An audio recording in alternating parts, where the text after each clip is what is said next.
A little bit about myself. My name is Mark Tezel. I am a member of the Association of National Park Rangers. If you haven't been with me before, our association is a group of NPS, National Park Service professionals, and including some from national parks around the world, that is formed to help promote rangering as a profession and support the purpose and the mission of the National Park Service in the United States. And then we also do educational programs, both internally for us as a profession and then externally. That's why we're here, as the NPR has a arrangement with Royal Caribbean where some of us get to come on these cruises and give you programs about some of the stuff we've seen or seen. So that's why I'm here. A little bit about myself, if you haven't heard it before. I am a newly retired NPS employee. By newly, yeah, thank you. I mean Saturday. I started working for the National Park Service in 1989 in my hometown of San Antonio, Texas, at San Antonio Missions National Historical Park. Spent most of the first half of my career there. Then moved into training, so I got to go all around the country, including lots to Alaska. So it's one of my favorite places to go. Last year alone, we were in Alaska 3 times, twice in winter, which is a very different Alaska, but yes, we're fun. So last year when I booked this cruise, I look at the interior itinerary and say, okay, we're going to Skagway, we're going to Sitka, I know which programs to send in.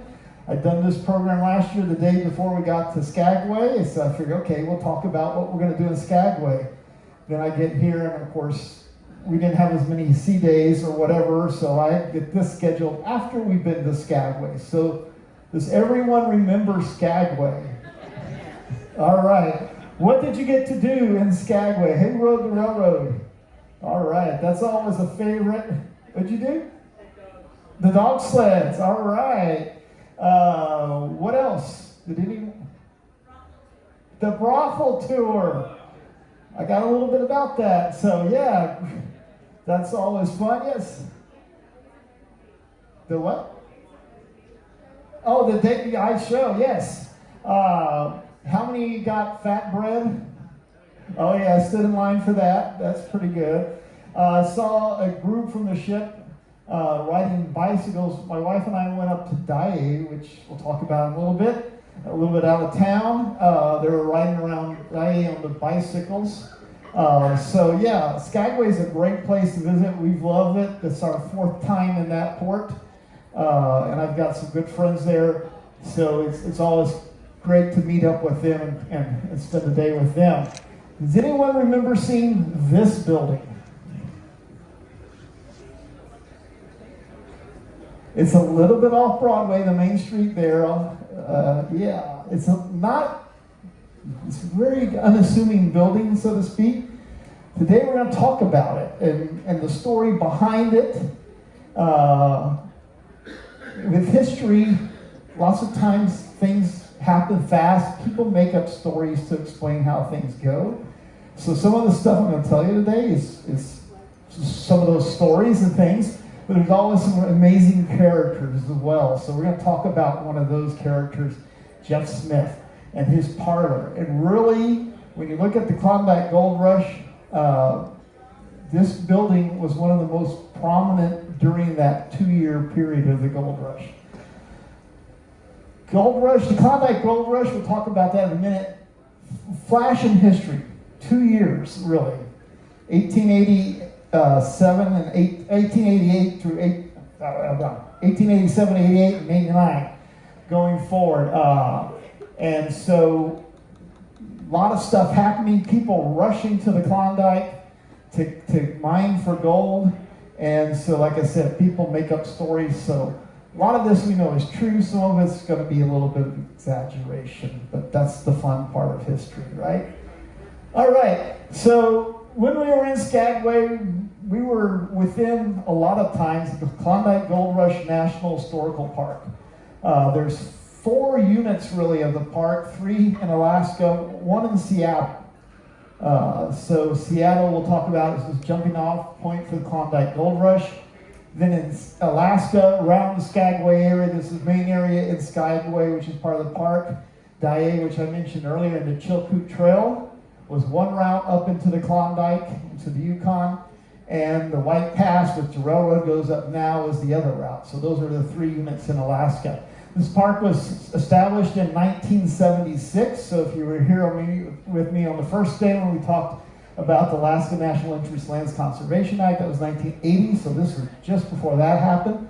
It was established to preserve those stories, locations, buildings, and even some of the characters as part of the gold rush. So that what makes it a little bit of fun, because gold rushes are maddening times. That's part of the whole lure of them, right? So, what happened?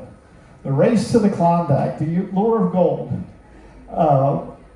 In August of 1896, Skookum Jim and his family were up on the Klondike River in the Yukon Territory and discovered gold.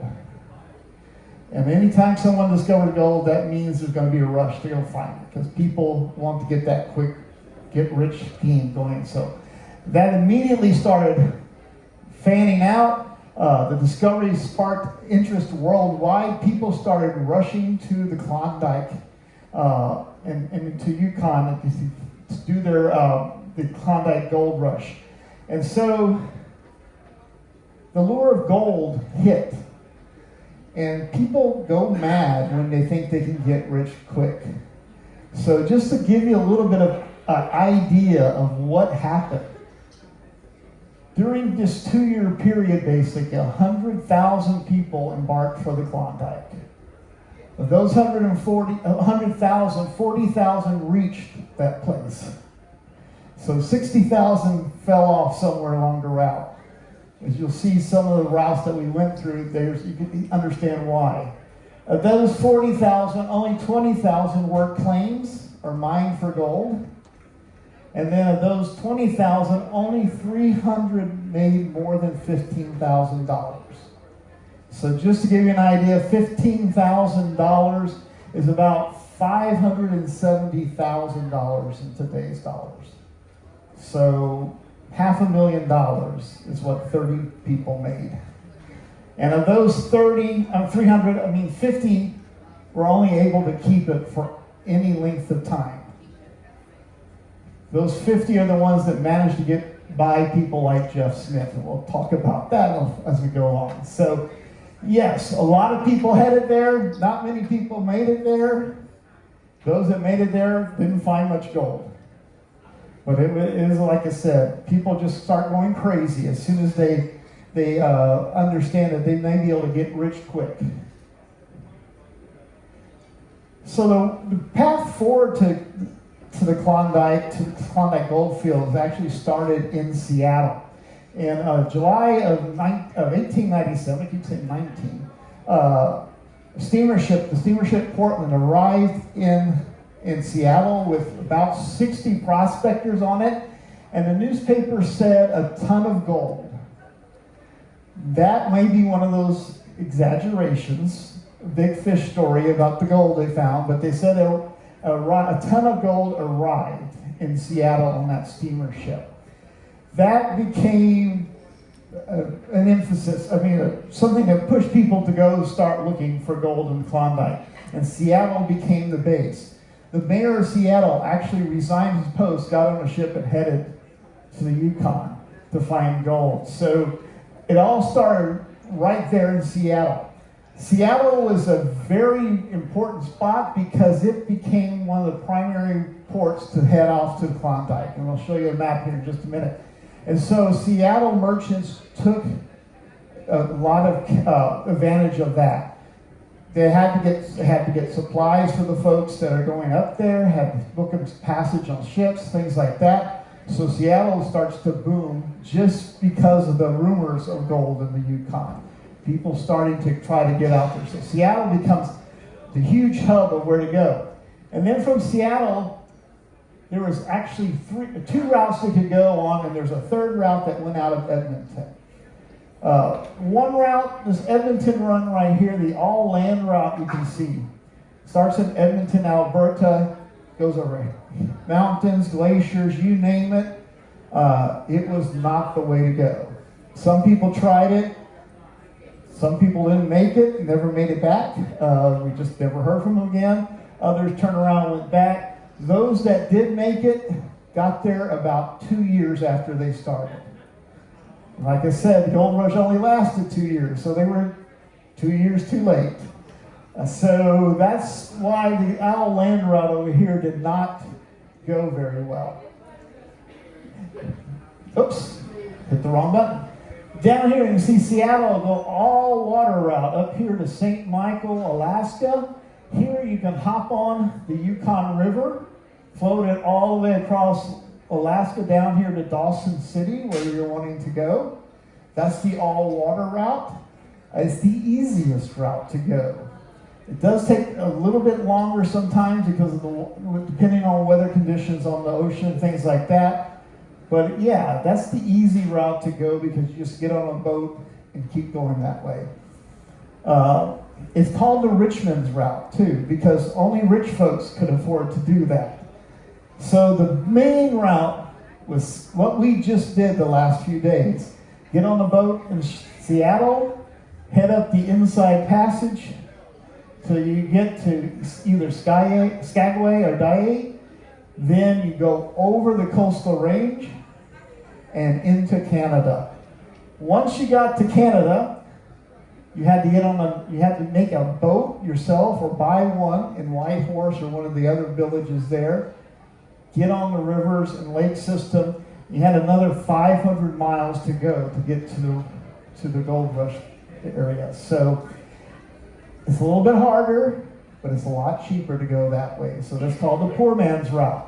Poor man's route, like I said, up the Inside Passage to Skagway or Daiei, get over the coastal range into the Yukon, get on the rivers and lakes, and float your way the rest of the way there. Best case scenario, that took you 2.5 months.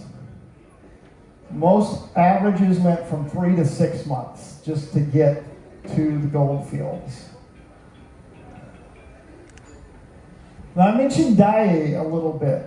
Like I said, there was 2 routes over the mountains in Skagway area. The Chilkoot Trail, which was an old Chilkat Tlingit trail that went over the coastal range into the Canada area, and then the White Pass route. Chilkoot Trail was at the bottom of a long, narrow inlet, shallow, with mudflats and stuff, and that there, a small town was established called Daiei. Daiei was never as big as Skagway. It's hard to get to. You can see the length of the wharf right here going way out to the water. Here, I'll show you a picture of it, how it was the other day when we were there. But it got you real close to the head of the Chilkoot Trail, which was probably the preferred route for a while to get into Canada.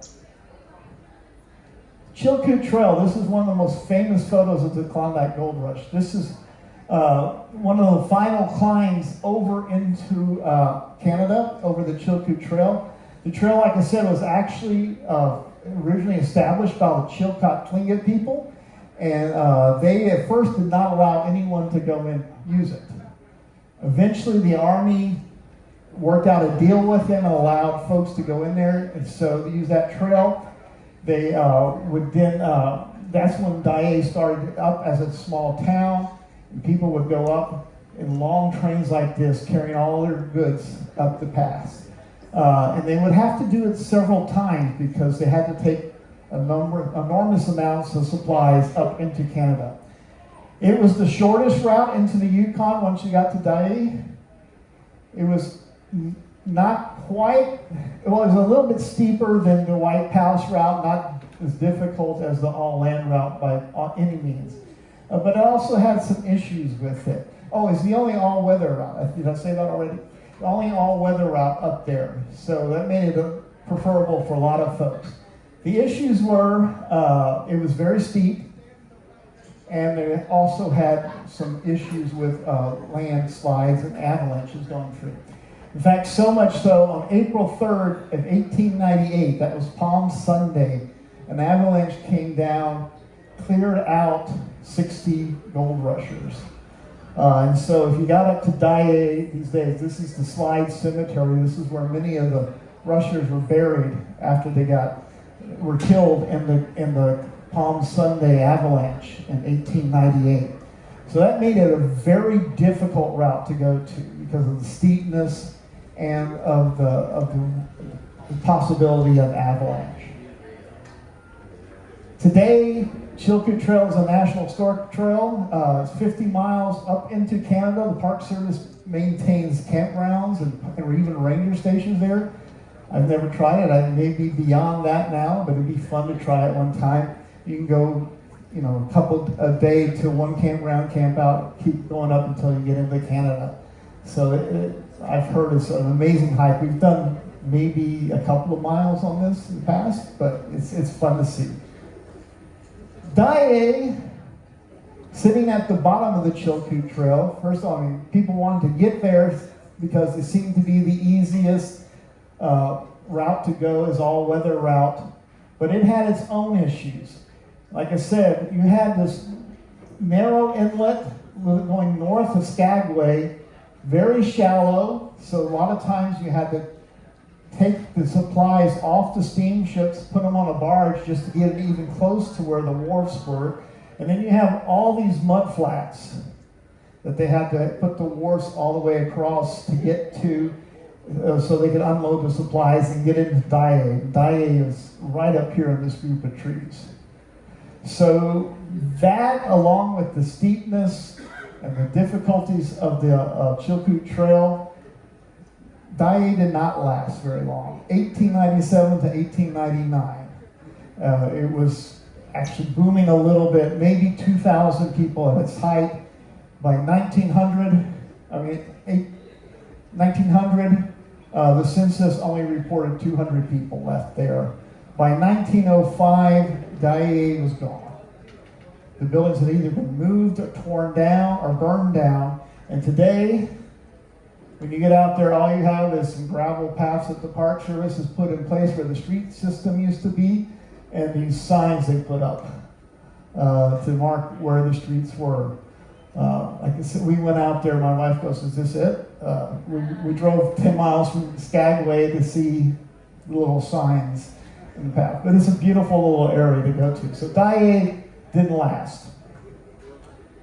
Skagway, on the other hand, did. We were there.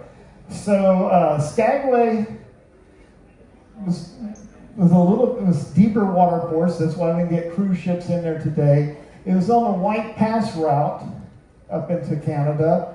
It was longer, but it had a little bit less of grade. They did have to close it down a lot in the winter to get snow off and things like that, so it was not as all-weather as the Chilkoot Trail, but the less steep and the closer to the deep water port made it a little bit more reliable for the gold rushers to get to.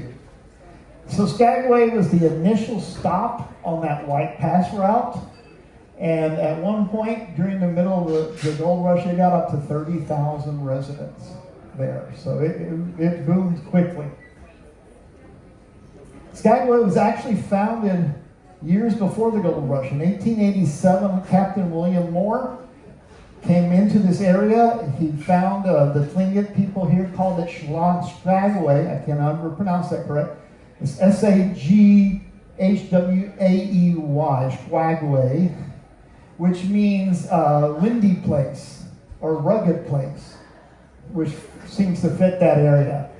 Captain Moore saw all the prospecting and possibilities of gold rushings going on in Yukon and Alaska, things like that, realized there might be some potential right there. So in 1887, he laid homestead down. He got a homestead grant, 160 acres with his son, and they started to establish what became the town of Skagway.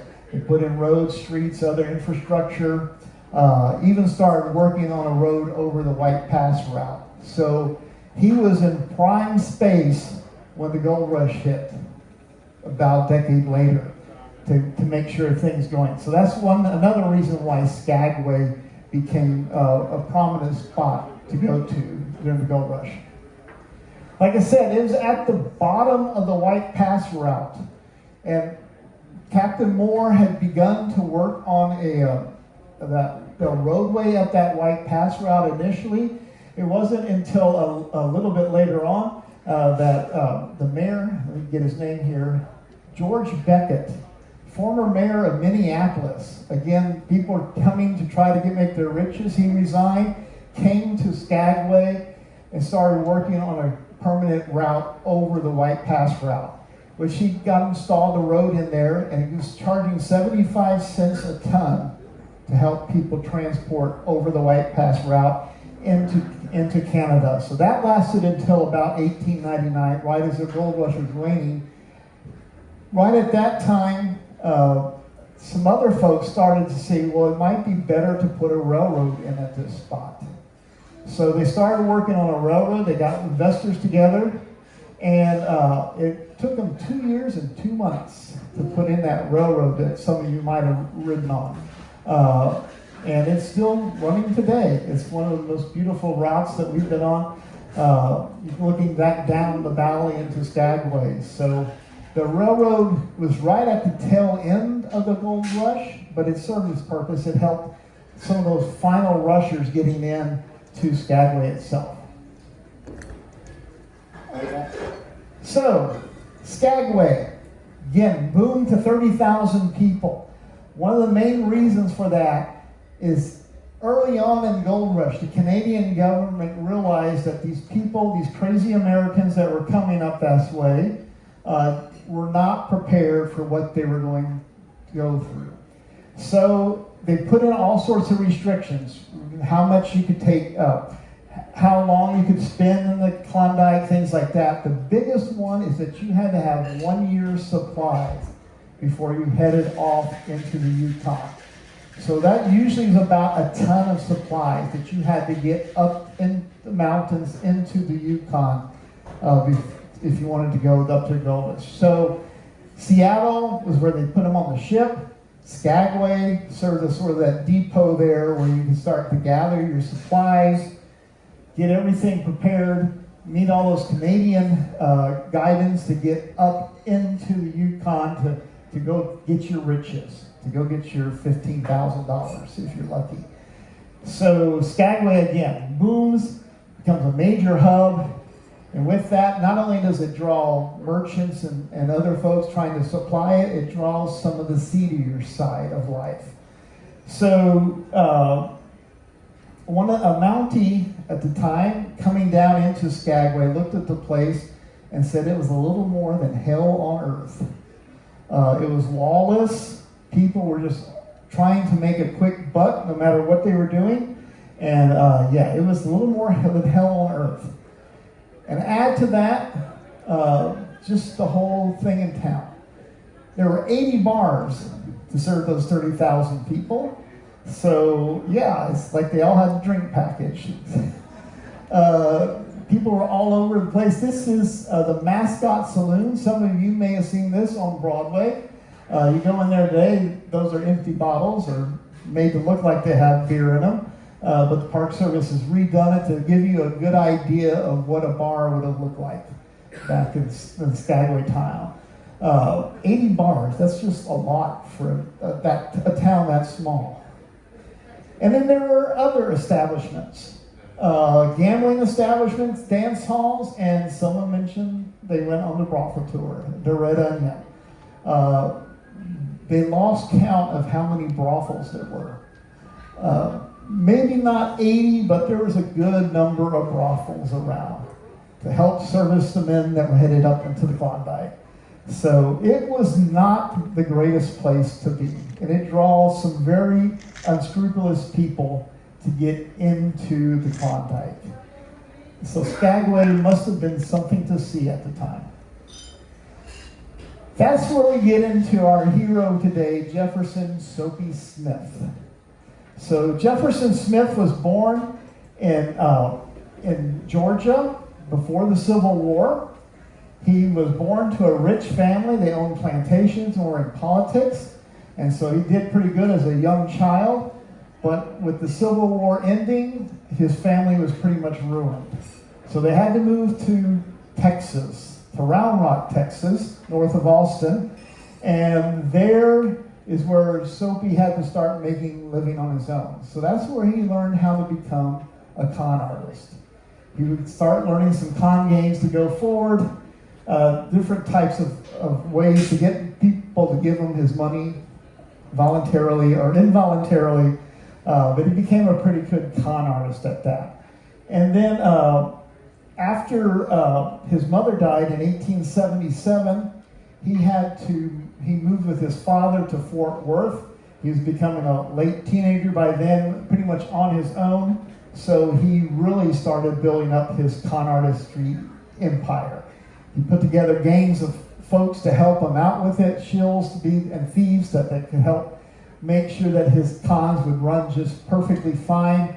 And he started that in Fort Worth, Texas, right out in the west. His most famous scam is the soap scam. This is where he got his nickname from. So he would set up an exhibit, a display on a street corner somewhere with stacks of soap. And he would start wrapping the soap up in paper. Every now and then he would put some money, wrap a dollar bill or a couple of dollars around that soap before he put the paper on. And then act like he was sort of sorting it and into the soap and not looking what it is. Of course, he knew where it was going at the time. One of those bars of soap got a $100 bill. So he put that in there, wrapped it with paper. Everyone thinks it's all mixed in there, so now you can start buying your soap and buying your chance to win money. Little did the folks know that his shills were all around, so at some point he would make sure that one of his shills bought one of those bars of soap with a dollar bill in it. They would open it up and go, I won, and get all excited, create a commotion. They won $1. They won $1. Back then was pretty big. And so that increased sales, of course, a lot. And every now and then when sales would start to drop off, someone else would win $1 and go on. That would happen until about half of it was gone, half the soap was gone, and then Soapy would say, uh-oh, no one's gotten the $100 yet. What's going to happen? So they would start auctioning off the soap bars. So they would pay even more for these soap bars to go on until eventually his shill would win the $100. Soapy and his gang brought in a lot of money. No one else got any. They just spent money, probably an exorbitant price for soap, and everyone's happy, right? Not all the time. At one point, he got arrested, and the arresting officer took him down to the jailhouse, registered him in the logbook, could not remember Jefferson was his first name, so he just wrote down Soapy. And that's where he got his nickname from, is Soapy Smith from then on out. So once leaving Fort Worth, Texas, he went up into Denver area in Colorado.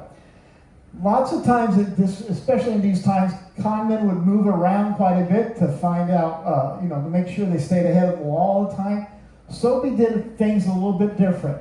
He would pay off the law. In fact, a lot of times the sheriff or whoever else was on his payroll, he would get government officials on his payroll and things like that. So he didn't have to move it around as much.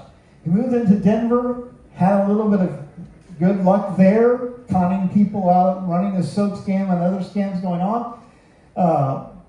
One point he had to leave real quick, went down to Creed, Colorado, but just for a few months before he came back to Denver, made sure that he upped his staff even more to make sure he didn't get in trouble as much.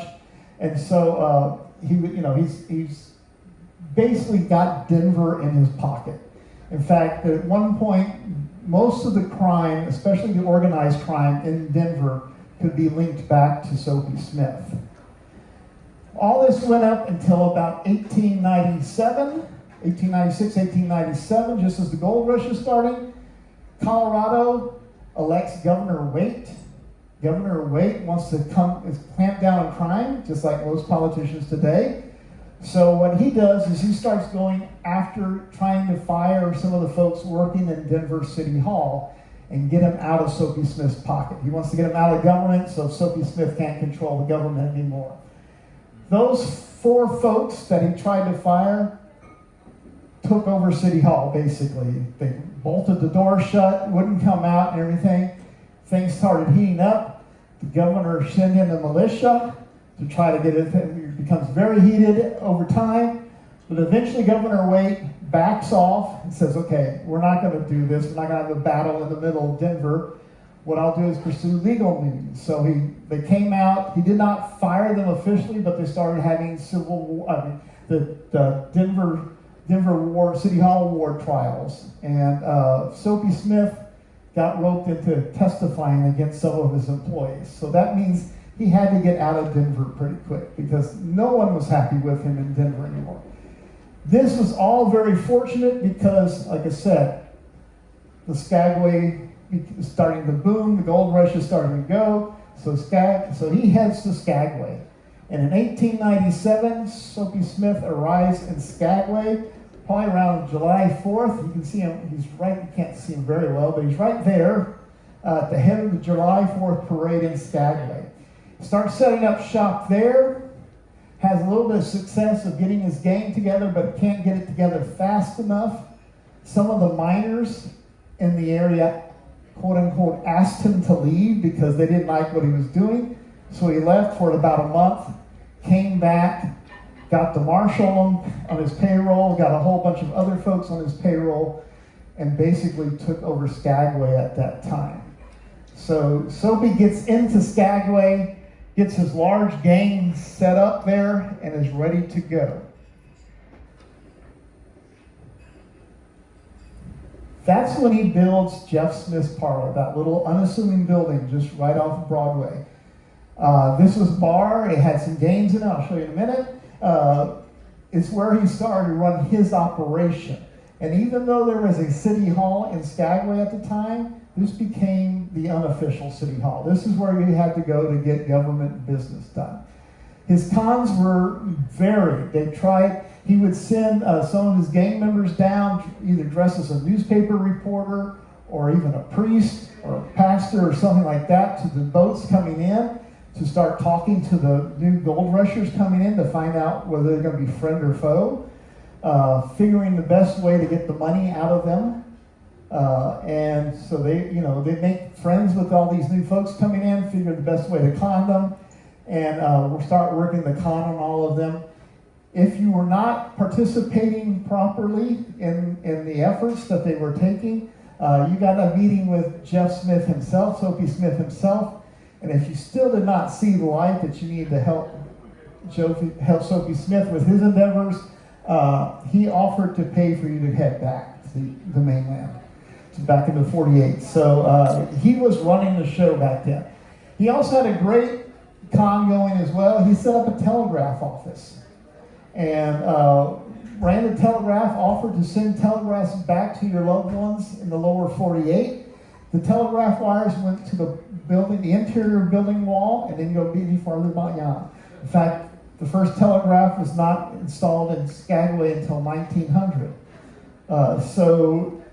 Yeah, you could send your telegraph, but it didn't go anywhere outside the building. So Soapy Smith, like I said, gets Skagway going. He had a lot of friends, quote unquote, a lot of paid employees, quote unquote, but also had a lot of enemies. The miners got together, started forming a committee called the Committee of 101, and they're trying to figure out the best way to get rid of Soapy Smith. That happens in July 7th of 1898. On that day, a man by the name of John Douglas Stewart comes returning down from a Klondike mine, and he has a sack of gold in his hand, worth about $2,700, which is quite a bit back then. So Soapy's men start going to work on John Douglas, and they get him in a game of three-card Monte. And Mr. Douglas soon loses all of his gold. But he also realizes that he's getting conned, so he refuses to pay the debt that he wrapped up. Soapy's men grab the sack of gold and run off. The committee of 100 comes and starts to confront Soapy and says, you need to get this man's money back. Soapy's saying he lost it fair and square. There's a big standoff there. But eventually they all part ways. And the committee of 101 goes down to the wharf, the main wharf, which was called the Juneau Wharf back then. And so they get into the Juneau Wharf trying to discuss what to do. They have a couple of men at the entrance to the Juneau Wharf to block it off, to guard it, to make sure that no one interrupted their meeting, to figure out what to do with Soapy Smith. One of those men was named by Henry Reed, and he's standing there. Soapy Smith, being as he is, grabs his rifle, starts heading down there. Henry Reed sees him coming. They start getting in a firefight, and both of them get fatally shot. Soapy Smith's last words were allegedly, "Damn, don't shoot me." So who knows? But that's what happened. So he died on July 7th, 1898, basically at one of his cons gone bad. And if you had a chance while you're there, you'll see where Soapy Smith is buried. He's buried across the railroad in Skagway in the Goldrush Cemetery. At the age of 38 years old, he was buried in Skagway and still there today. After that, his parlor gets used by a variety of things. The Goldrush starts winding down. There's some restaurants and bars that go in there that allow them to that continue the operation there. But as the Goldrush is winding down, there's less and less need for the building. Eventually, the volunteer fire department turns it into a barn to store some of their equipment. They don't like where it is on one side of the street, so they move it to the other side of the street, things like that. And it just sits there for a long time. Until 2008, the National Park Service gets a lot of buildings that are run down.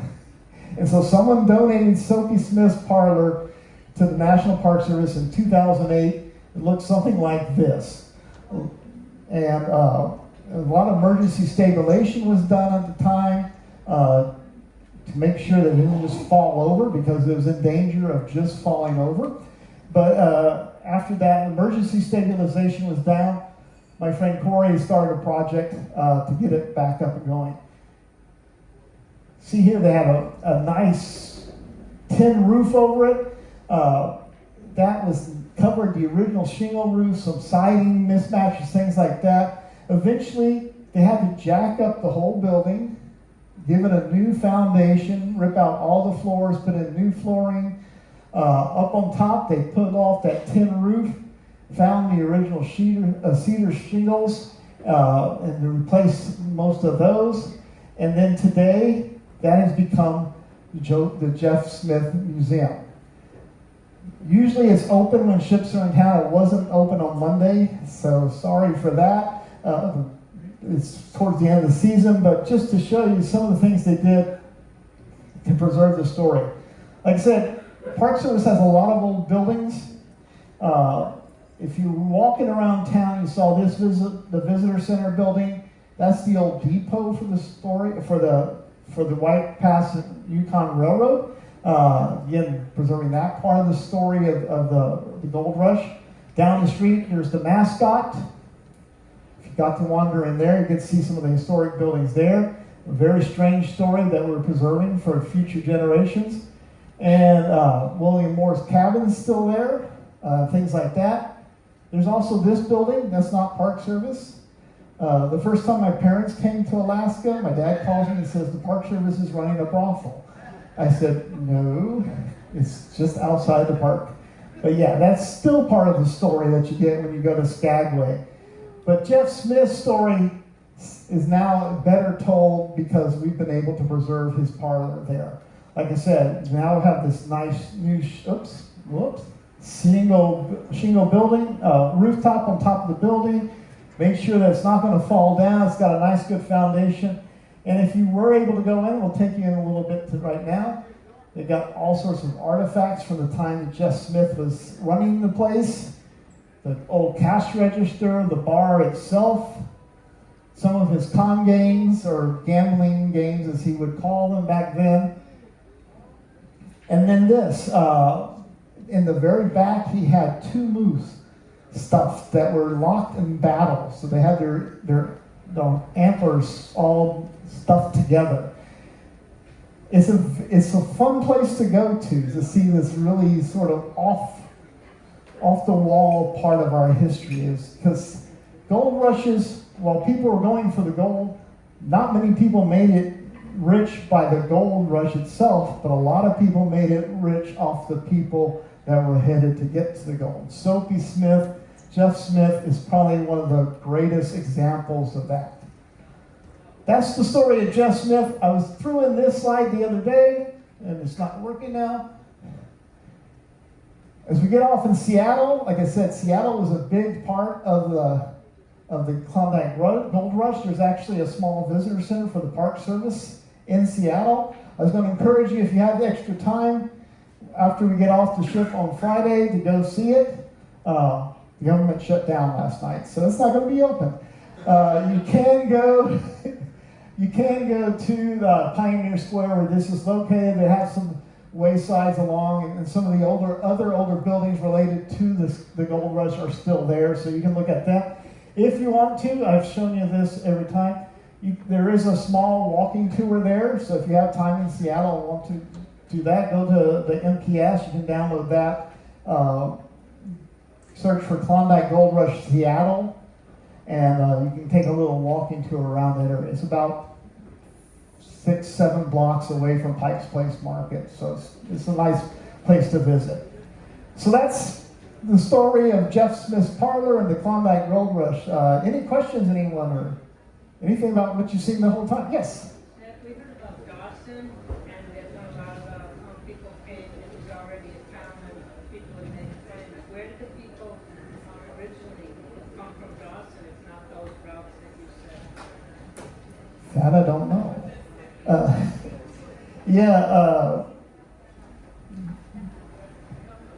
Couldn't tell you. Yeah, sorry about. We'll look that one up. I've never had anyone at the park tell me how that happened. So yeah, I'll look. Got there, and Dawson was already established. Right. That state claims. Who were those people? So I mean, there were towns in the Yukon already. They may not have been as big. Let me pull the map back up here. So they came from Canada. Yeah, a lot of Canadians. So you have Dawson City, which is right where the gold rush was happening. Whitehorse, right here, is along the routes, and while the Yukon Territory is sparsely populated even today, there are still some small settlements in there. So Skogum Jim and his family were probably based out of there, so they may have been similar. People just trying to look for stuff in the Yukon, whether it's wildlife hunting or whatever, pelts or whatever. So, yeah. Whitehorse, we had lunch with my friend Corey while we were in Skagway, and he was telling us Whitehorse is where they go to the movies and grocery store in Canada. It's about 2 hours away. Any other questions? Oh, yes. So, when you said they needed a ton of equipment to go up there, was it a Ton ton per person? per person. And Yes. also on the building itself in Skagway, or anything else you've shown, it says Jeff Dot. Jeff Dot. They did not have enough room on the building to put his full Jefferson Smith. Yeah, let me see if I can get to that real quick. Yeah, Jeff Dot Smith. It's basically, they couldn't fit the whole name on the sign because the building is that narrow. If you don't remember seeing it, if you didn't get a chance to see it, it's a very narrow building. So yeah, it's part of the fun of it. Anything else? All right, well, thank you. It's been fun traveling with you. Thank you. Enjoy retirement. Yeah, we're getting there. Yes. There are still some gold claims trying to be managed. After Skagway, there was a gold rush towards Juneau for a little bit, and then in the early 1900s, Fairbanks and Nome. So every now and then someone will find gold. It's not, you don't have the gold rushes like you used to, but yeah, every now and then someone will find gold and try to turn it into more than that. But it doesn't go as quite as frantic as it was back in the 1800s.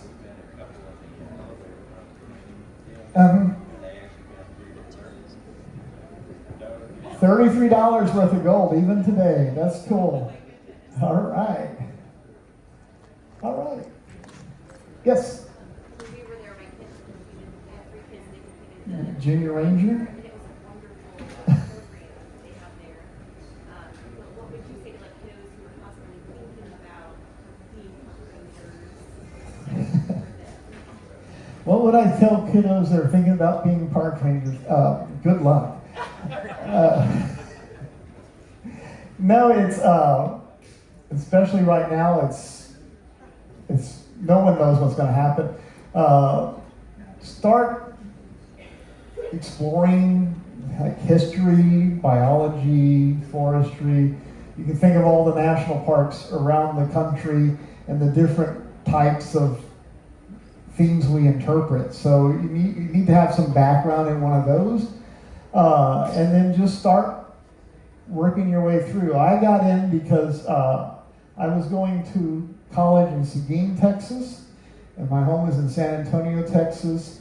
And between college and home was San Antonio Missions National Historical Park. It's actually a mile away from my grandmother's house. But so on Fridays on the way home, I would stop and volunteer in the afternoon. After a few months of doing that, they said, just why don't you apply for a seasonal ranger position? I got that, and the rest is history. I just kept moving in. But it's getting your foot in the door that first time is the difficult thing to do.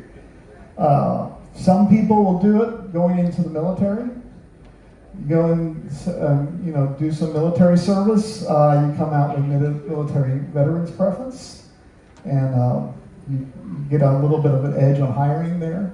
So that's a way to do it. Who knows what it's going to be like in the future, though. But yeah, it's a great career. It's a little difficult to get into sometimes. Yeah.